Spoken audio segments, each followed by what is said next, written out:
something to say.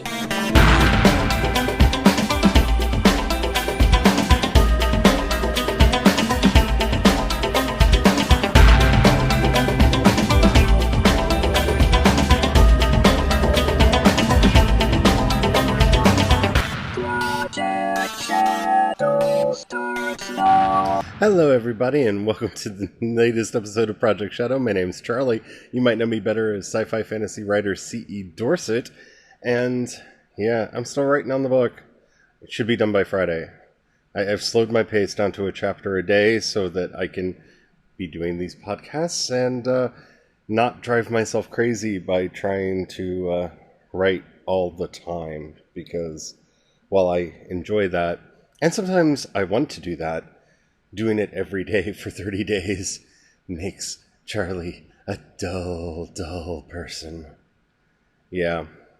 So, I have desire to discuss the weirdnesses of the media. And we're going to do that today through a discussion of the new Captain Marvel trailer. So, the second trailer for Captain Marvel came out, and I hate to say this about everything, because I feel like I've just gotten into this place where it's like my default answer to everything, but it's fine. I mean, I'm excited about this. I really like the character of Captain Marvel. I enjoy reading the comics. I'm excited about this movie. I think it's long overdue for a female Marvel superhero to have her own, starring role. Not starring role, because technically Scarlet Witch and I just lost the name of Black Widow have starring roles in the Avengers movies, but they share the billing with men's, and we're finally getting a female-led movie, and it's okay. I feel like it's fine. Okay, so I don't know how to really talk about this, because as I was getting ready for the podcast today, I was looking at some other people's reactions to it, and I have to say the best reaction that I saw was on Black Nerd Comedy on YouTube. Andre had I loved Andre's reaction, but then again, I generally do love his reaction. What was problematic for me was the way a lot of other companies decided to treat this movie and talk about it, because if there's not a controversy, if there's not something to stir the pot, then there's not a story to tell. And if you are going to try to run a large multi-million-dollar corporation where you can take money in large doses from from advertisers, so you can show their ads to people who are on your site because they actually want to know about the things that you're talking about, that you have to stir controversy. And I've often said, that's one of the reasons why this podcast isn't bigger than it is, because I don't like to do the clickbait thing. I don't like to play that game. For me, if a story's worth talking about, it's worth talking about. And if it's not, it's not. But I saw a lot of articles talking about how this movie showed a marked course correction on the part of Marvel. After what? What do they have to course correct from? I mean, Black Panther was huge. Infinity War was huge. I'm pretty sure, if I remember correctly, Ant-Man and the Wasp did really well. I don't think there's been a Marvel movie after that. I mean, they may be trying to conflate what's going on with Netflix, but as I've said on previous podcasts, my personal read on that situation is that is Disney clawing back the rights to its content so that when the Disney Plus app, I believe is what they're calling it, launches next year, they're the only place that you can find Marvel, Star Wars, and the like. I may be wrong about that, but I have a really hard time believing... I I just have a really hard time believing that Daredevil season 3, or whatever the most recent season was, 4, whatever, was as bad as it was without being intentionally made that bad. I can't. Oh, maybe it was an accident. Maybe they thought they were doing a good thing. Maybe some people liked it. I don't know, but I hated it. It was so bad. I don't like using that word. You guys know how much I don't like to use that word. But oh, it was so bad. So I don't know what kind of a course correction you think that this is providing. And like I said, I read some of the things, and okay, so it kind of looked funny. And yes, Thor Ragnarok was definitely a reboot of Thor and that franchise and made it a lot funnier. But that didn't seem to affect any of the other movies. Like, all of the Marvel movies, for the most part, have tried to have a certain amount of humor to them. I mean, if they didn't, we wouldn't have the glorious puny god meme from the first Avengers movie. And let's face it, I mean, Iron Man was popular because it was a funny action movie, like all action movies are expected to be. A good action movie has to have humor and action. And, Robert Downey Jr.'s Tony Stark delivered on that. So I really don't know what correction they think that they're making on this, other than finally letting a female-led superhero movie come out. Which, again, long overdue. Long overdue. But, I don't know. I just feel like this is... I'm sorry, I'm getting off on a tangent here, but this is one of the things that has always driven me crazy about this industry. And what by that I mean people like me who talk about what's going on in movies, television, books, comics, whatever. Where you have to make your stories interesting. You have to make your stories juicy. And you know what? For the most part, this is why we closed down the blog years ago. Because the news wasn't exciting. And we found ourselves writing stories about the stupidest little things. Like, do you know how many articles I went through today on the so-called, the supposed controversy about the auction of Luke Skywalker's original lightsaber? Like, I don't care. Like, it's nice that it's happening. It's nice that Mark Hamill has an opinion about this, but it doesn't affect the movies. It doesn't affect Star Wars. It's just a story. It's gossip, and it doesn't matter. It's kind of like all of the little things about what can we read into this trailer to tell us about the next Avengers movie. I can tell you what you can read into this. Captain Marvel's going to be in the next Avengers movie. And we're probably going to find out that some of the people that we thought were Avengers were Skrull. Yeah. Those are the two things that I think this tells us, if anything, about the next Avengers movie. And we knew that before this. We got a trailer. I just get frustrated. I get frustrated easy. But, okay, so about the trailer. Dilly-dally enough. It was fine. It was exciting. It was interesting. They are, of course, being very bold and stating that this is going to be her fight against the Skrull. We get to see her origin with the Kree, and that she's lost her memory, and part of the story, which is probably going to be how they handle her origin story, is going to be in these flashbacks, maybe a montage at the very beginning, that young, I don't even, young Nick Fury, man, like, just, I don't know. I don't know how they did that. Like, is this the same technology that they have been using in the other movies to age people down, or does Samuel Jackson really look that good? Because he looks so young in this movie. And I'm not going to go off on a tangent about that because, well, Andre over at Black Nerd Comedy on YouTube did a much better job than I ever will on that. But he looks really good, and I like seeing him have, a sense of humor, because Nick Fury has never had a sense of humor really in the movies. And seeing him play with the cat was cute, and of course cats. Back in the days, like cats. But ugh. If I have anything that I'm hoping gets fixed before this movie comes out, and again, this may just be because I watched the trailers on YouTube on my television, but when Captain Marvel's kind of flying through space and doing her zoom boom boom bop thing, shooting all the power from her hands, and that looked very cartoony to me.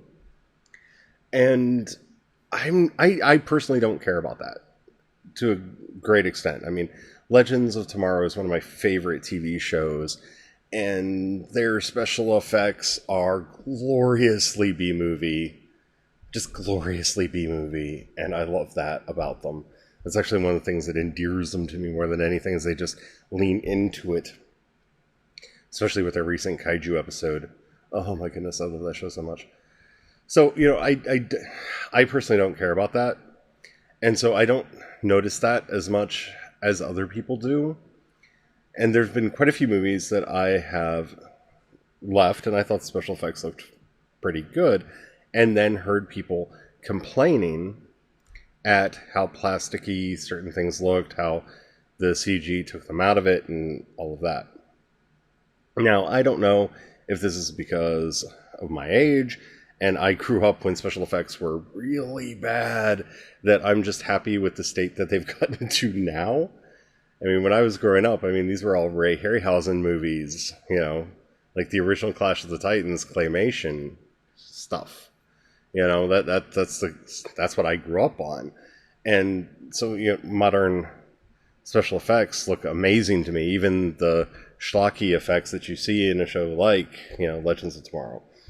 But if I'm noticing that, I know that there will probably be, comments from the peanut gallery thereabouts, and yeah, that will happen.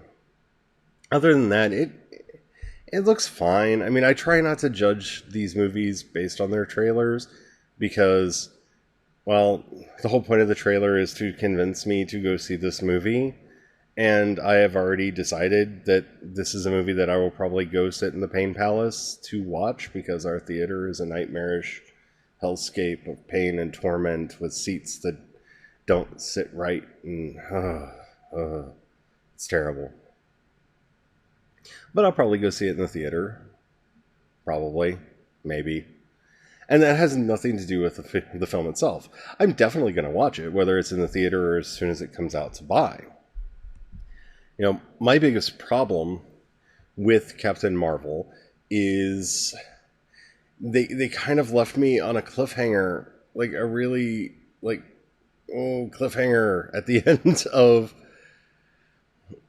Infinity War. And yeah, I know those characters aren't dead, or the majority of them aren't dead, or some of them aren't dead, because, they're already filming the next Spider-Man movie, and, yeah. So, spoilers, but beyond that, I felt it was weird to watch, Ant-Man and the Wasp after Infinity War. I thought that felt strange, because, the way Infinity War ended. And I kind of feel the same way about this movie, that I just kind of want the next Infinity War movie, and I wish they would have handled their timeline better so that this movie would have come out sooner. Because, yeah, I mean, I'm excited that it's coming out. I can't wait to see it. Cast looks good. Story looks interesting. But, it's really hard for me to get excited about anything from Marvel, because I haven't forgotten the snap, and the snap stays with me. And yeah, that just,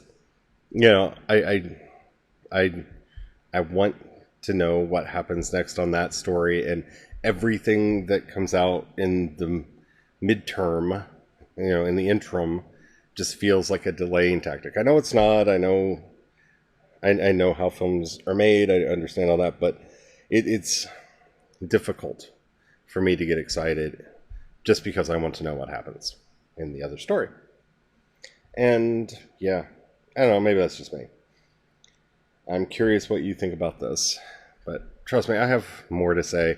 But first, we have to take our sponsor break. So we'll be right back after this message from our sponsor. And we're back. And thank you for your patience with that. I still feel kind of weird about it, but it does help me keep these podcasts coming to you in a more regular way. So thank you for your patience with that, and do support our sponsor if you feel like it. Okay, so back on topic. I like I said, I really don't know what to say about the new trailer other than, it looks like it's going to be a good story. As far as the overall Marvel thing goes, I have a lot of concerns. I have many concerns going forward. Not the least of which is, many of the actors that we've come to expect to be in Marvel movies are at the end of their contracts, and I don't expect them to be renewed. So I foresee a future where they will either have to give us a new Captain America, or we're not going to have a Captain America in the movies for a while. They're going to have to give us a new Iron Man, or we're not going to have an Iron Man in the movies for a while. They're going to have to give us a new Thor, or we're not going to have Thor in the movies after a while. And I think that that's true for everybody that's in, I think, the original Avengers.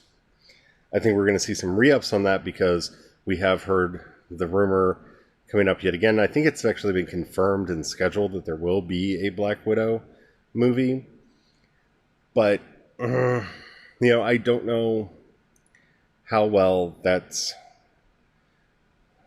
I don't want to say how well that's going to go over, because, we already got the Red Sparrow knockoff movie. So, and in a lot of ways, Atomic Blonde was the Black Widow movie a lot of us wanted. So, to a certain degree, Marvel missed the window on getting that movie out. So they're going to have to do something special to make that movie count, I think. And, I don't say that lightly. I just, after those two films, and, I didn't actually watch Red Sparrow because it didn't look interesting to me. But, I did watch Atomic Blonde, and it was a very good movie. And in so many ways, what I wanted a Black Widow movie to be. And, in the wake of John Wick, I think that those movies are also kind of setting the course for what that kind of a movie might want to feel like. And I don't know if they can get there with the, PG rating that they're going to want for that movie going forward. So I think that, that could be an issue for them going forward. As far as introducing new characters, I think I need to stop saying I think.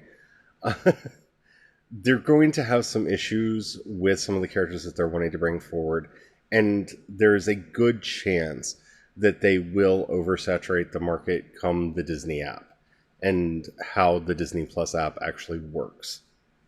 Because if they're going to give us a Loki series, and they're going to give us it's the Winter Soldier and the Falcon series, which, honestly, I wanted the White Wolf and the Falcon. I got really excited when they called Bucky the White Wolf, and was kind of hoping for some more Wakandan adventures there. But, you do you, Marvel.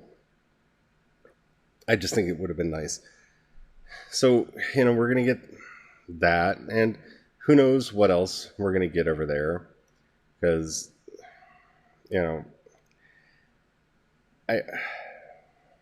I'm curious at how they're going to be parceling all of this new content out. Because I do think, there's that word again, they are going to be very careful about what they put over there. And like with what they're doing with Star Wars, it looks like a lot of the films that would have come out under a Star Wars story mantle will probably be on the Disney streaming app. And I don't have a problem with that. In fact, I think that The Mandalorian sounds like a very interesting series, and I'm basing that a lot on, who they cast for it. And of course, we're going to get a Cassian Andor series, and I've been wanting that since I saw Rogue One. So I'm excited about both of those. The issue that I'm having with this is it's not like Marvel has ever shied away from having a whole bunch of media appearances for these characters. And I think about that, the Avengers cartoons that have existed in the interim from the time the first Avengers movies come out till now. And they've been okay, but they weren't in the same continuity. And the same with the Guardians of the Galaxy thing that they did. It was okay, but again, it felt disconnected and disjointed from the other stories that they were telling. And I'm not saying that those are necessarily bad things. It's just they need to a certain degree, get their story straight. At least with Star Wars, they've announced that there's basically one continuity now, and it's basically anything that they put out is in canon. So if I see it on a TV show, so if I see it on Rebels, or if I see it in the new Resistance cartoon, it's canon, and it's something that has happened in the world of Star Wars. If I read it in a comic, it's something that has happened in the world of Star Wars. And that gives me a certain logic through which to understand the world that I'm learning about there. Marvel has never done it that way. I mean, the comics are still a Wild West. They are not tied to the movies at all. And I don't have a problem with that, mainly because and don't hate me for saying this, but it's true, the number of people that actually read the comics is a very small number of people. Most people are going to encounter these characters through either the movies or the TV shows that they do.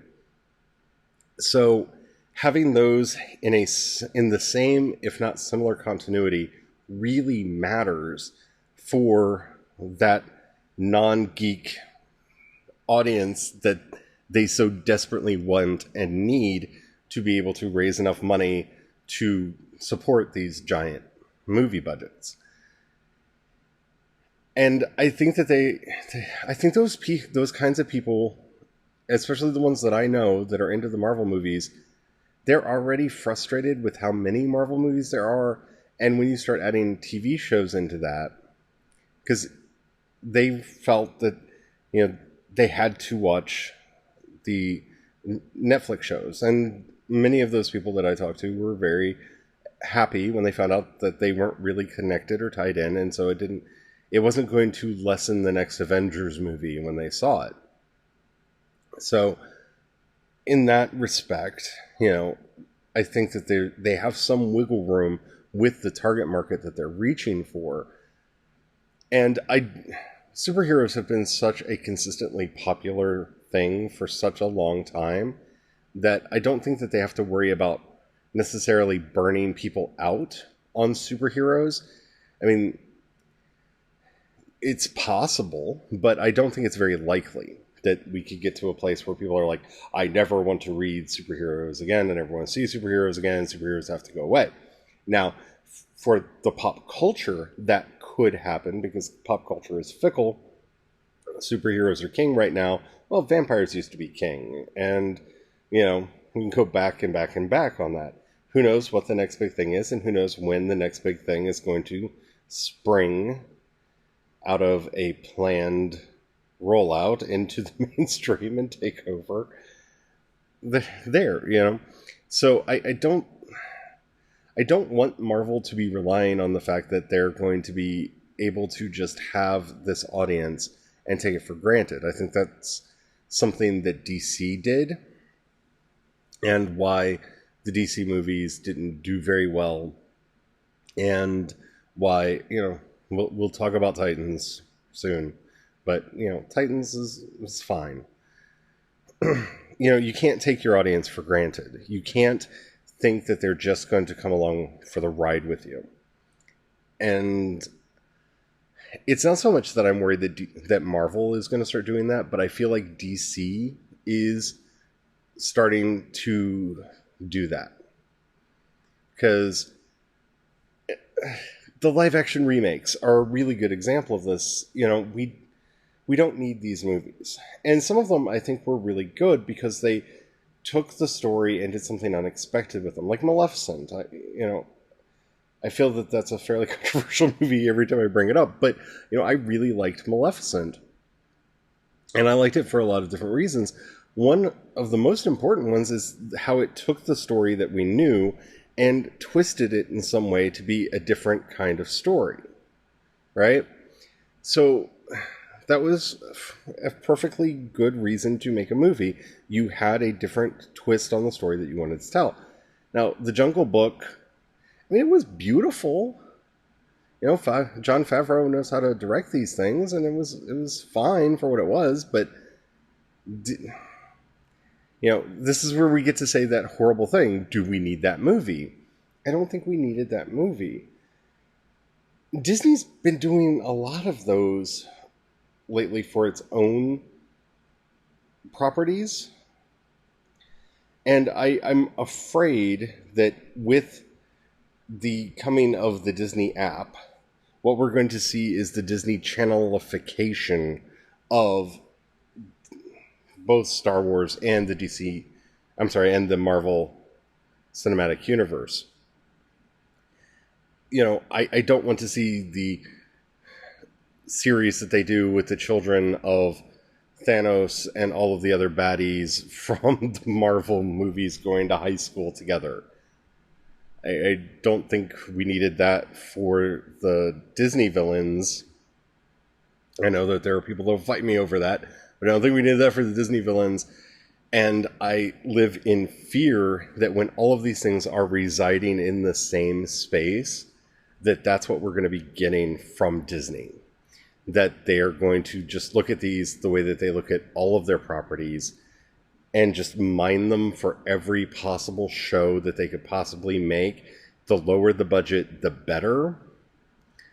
Because they'll just rerun it and rerun it and rerun it and merchandise it and merchandise it and merchandise it and suck it dry of all meaning. I feel...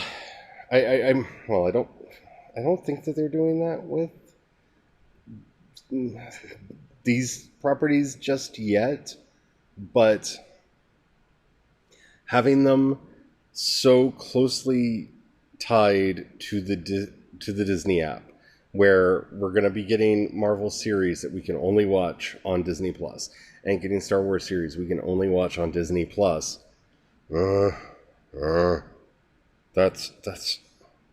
That's problematic at best, and I don't like it. And we'll have to see what they do, because I can't read the future. I can't foresee what is actually going to come from these things. The trailer for Captain Marvel felt rushed to me in a way that a Marvel trailer hasn't in the past. I've really felt like the special effects weren't complete on it. That worries me about the Disneyfication of these brands, because Disney has never really cared about the quality of the material it can put out. It cares about the quantity of the material it can put out and how much money it can extract on each of those editions. So, the Marvel movies are going to be good so long as they're good. So, I don't know. This isn't so much a rant about the upcoming Captain Marvel movie. I think it's going to be a good movie. I'm excited about it.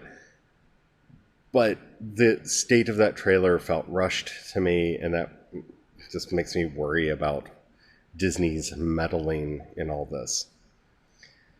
But we'll have to see about that. Thank you for listening. I hope you enjoyed this. If you have any thoughts, I would love to hear them. You can hit me up. I'm CE Dorset on Twitter or Project Shadow on Facebook. You can find links to all my social media profiles over at projectshadow.com. If you enjoyed this episode, please share it. That really does help me out a lot. Help spread the word about what I'm doing here and help me reach a bigger and broader audience. That does help out a lot. If you got a couple bucks you can throw my way, that would be greatly appreciated. You can either, depending on the app that you're in, click the support button, or in the show notes, click the support. There'll be a link that says support on Anchor. If you click that, you can go over there and donate at $1, $5, or $10 level. That's a month. That money really does help a lot in getting stuff done. I've got a lot of big purchases coming up, and I'm looking at my bank account, trying to figure out exactly how I'm going to manage that. So if you can help, that would be great. If not, do what you can. For example, if the app that you're currently listening to me on allows you to rate either this episode or this podcast, please do that. That tells the algorithms in question that, maybe they should show my podcast to other people. And helps me spread the word. That would be greatly appreciated as well. If you want to support everything that I do, including my fiction, you can go over to patreon.com/CEDorset and join over there. There's going to be some new things going up over there. I'm going to be rewriting and restructuring stuff over there. So if you have any notes on what you'd like to see, definitely let me know. And last but not least, if you have the Anchor app or you're listening to me in the Anchor app, you can go to my profile and send me a 1-minute voicemail message. You can leave a question, a comment, or a suggestion on a topic that you want to hear me talk about. And that would be great. Keep it clean, and I will possibly use it on the show. So thank you so very much for your time. And until next time, don't forget, have the fun. Bye.